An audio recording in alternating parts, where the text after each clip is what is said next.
अस्सलाम वालेकुम। This is Shakeel Mansha and you are watching English with Shakeel Mansha. आज हम बात करेंगे प्रोनाउन की। हम प्रोनाउन में सबसे पहले डिस्कस करेंगे पर्सनल प्रोनाउन को। क्या होता है personal pronoun? By definition a pronoun that is used for a person. एक ऐसा प्रोनाउन जो किसी पर्सन के लिए यूज़ किया जाए उसे हम पर्सनल प्रोनाउन कहते हैं।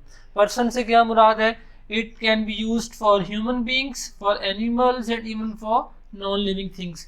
इंसानों के लिए, जानवरों के लिए या बेजान चीज़ों के लिए जब भी किसी नाउन को रिप्लेस करेंगे तो उसकी जगह पे जो भी हम प्रोनाउन यूज़ करेंगे that would be called a personal pronoun. इसकी 3 फर्दर सब टाइप्स हैं।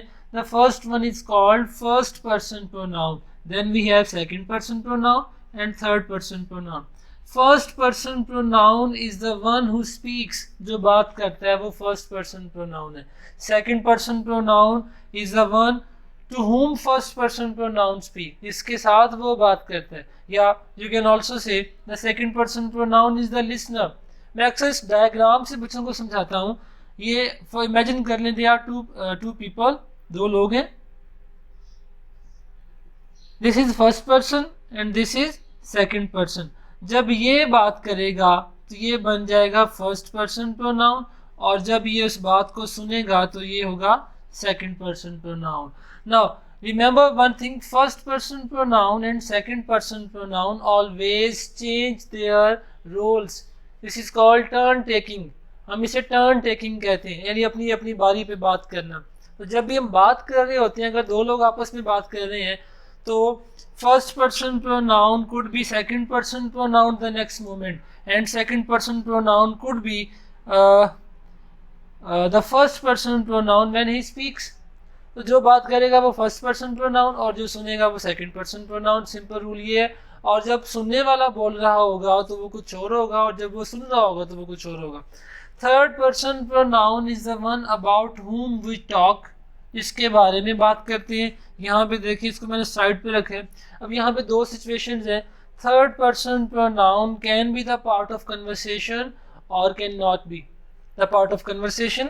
या तो वो इसका हिस्सा हो सकता है या नहीं भी हो सकता।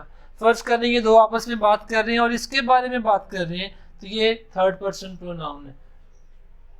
प्रोनाउन को समझने के लिए हम एक टेबल ड्रॉ करते हैं, that is called pronoun table.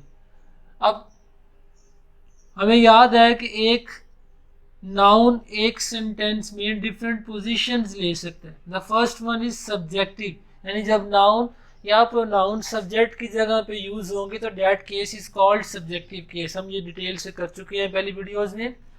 First person pronoun में हमारे पास सब्जेक्टिव केस में सिंगुलर आई और प्लूरल वी, और अगर सेकंड पर्सन प्रोनाउन की बात करें तो दोनों के लिए एक ही प्रोनाउन है, दैट इज यू। सिंगुलर के लिए भी यही वर्ड यूज होगा और जमा के लिए भी यही वर्ड यूज होगा। और अगर थर्ड पर्सन प्रोनाउन की बात करें तो third person pronoun for male he, for female she, जानवरों और बेजान चीज़ों के लिए इट, और इन सब की जमा जब हम देखेंगे तो वो क्या होगा? The bird they. पोजेसिव की बात करें, अब यहाँ भी आप देखिएगा पोजेसिव में ना दो दो वर्ड्स लिखे हुए हैं। There is a difference between possessive adjective and possessive pronoun. बड़ी कॉमन कंफ्यूजन है।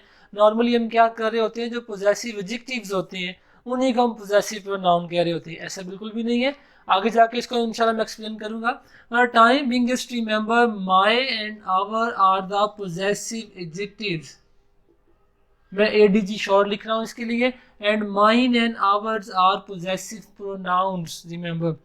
इनका ऑब्जेक्टिव केस अगर देखें तो मी और अस, और अगर रिफ्लेक्सिव की बात करें तो माई सेल्फ और आवर सेल्फ। अगर सेकंड पर्सन प्रोनाउन का पोजेसिव देखें तो अगर तो वो पोजेसिव एडजेक्टिव है तो योर, और अगर वो पोजेसिव प्रोनाउन है तो फिर योर्स। और मज़े की बात यह है यू का ऑब्जेक्टिव केस भी यू ही है।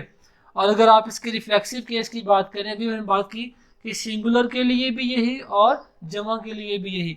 अगर सिंगुलर हो तो योर सेल्फ, और अगर जमा हो तो योर सेल्व्स। इससे पता चलेगा कि ये जो प्रोनाउन है वो सिंगल पर्सन के लिए है या मोर देन वन पर्सन के लिए यूज हो रहा है। और अगर आप थर्ड पर्सन प्रोनाउन की बात करें तो इनके पोजेसिव में हमारे पास हिज, हर्स और इट्स, और इनकी जमा देयर। इसी तरह ऑब्जेक्टिव की बात करें हिम, हर, इट का ऑब्जेक्टिव केस भी इट ही है और इनका ऑब्जेक्टिव केस देम, और रिफ्लेक्सिव के लिए my self, her self, it self और देम सेल्फ। तो इस प्रोनाउन टेबल की मदद से हम पर्सनल प्रोनाउन को अंडरस्टैंड कर सकते हैं, समझ सकते हैं, याद कर सकते हैं और इन्हें सेंटेंसेस में यूज़ कर सकते हैं। Thank you so much.